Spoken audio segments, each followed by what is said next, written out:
Welcome to Rupa's kitchen Tamil. இன்றைக்கி நம்ம சேனலில் சவுசவுக்காவும் பாசிப்பருப்பும் வச்சு கூட்டு செய்ய போகிறோம்.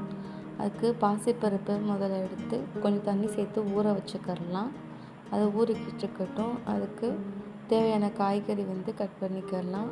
ஒரு சவுச்சவ், ஒரு தக்காளி, ஒரு 4-5 சின்ன வெங்காயம் எடுத்து கட் பண்ணி வச்சுருக்கேன். இப்போ அடுப்பில் தண்ணி வச்சு கொஞ்சம் நேரம் கொதிக்க வச்சுக்கலாம். தண்ணி ஹீட் ஆனதுக்கப்புறம் அது கூட நம்ம ஊற வச்சுருந்த பாசிப்பருப்பை சேர்த்துக்கலாம். பாசிப்பருப்பு பாதி வெந்ததுக்கப்புறம் நம்ம கட் பண்ணி வச்சுருந்த சவுசவுக்கா, தக்காளி, மஞ்சத்தூள் சேர்த்து கொஞ்சம் நேரம் வேக வச்சுக்கலாம். பாதி வெந்ததுக்கப்புறம் அதில் கொஞ்சம் உப்பு சேர்த்துக்கலாம். இடையில கொஞ்சம் அடிக்கடி கிண்டி விட்டுக்குங்க, இல்லைன்னா அடி பிடிச்சிரும். இப்போ கூட்டு நல்லா வெந்து வந்துருச்சு. பருப்பு நல்லா குழஞ்சி காயெலாம் வெந்து கூட்டு பருத்துக்கு வந்தோடனே அதை இறக்கிக்கிறலாம். இப்போ தாளிச்சுக்கிடுவோம்.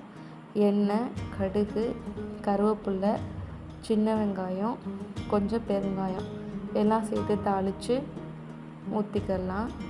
பெருங்காயம் போடுறது கொஞ்சம் வாசமாக இருக்கும்.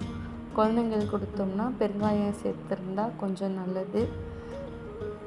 இது ரசம் சாதம், காரக்குழம்புக்கு இது கொஞ்சம் நல்ல சைடிஷ்ஷாக இருக்கும்.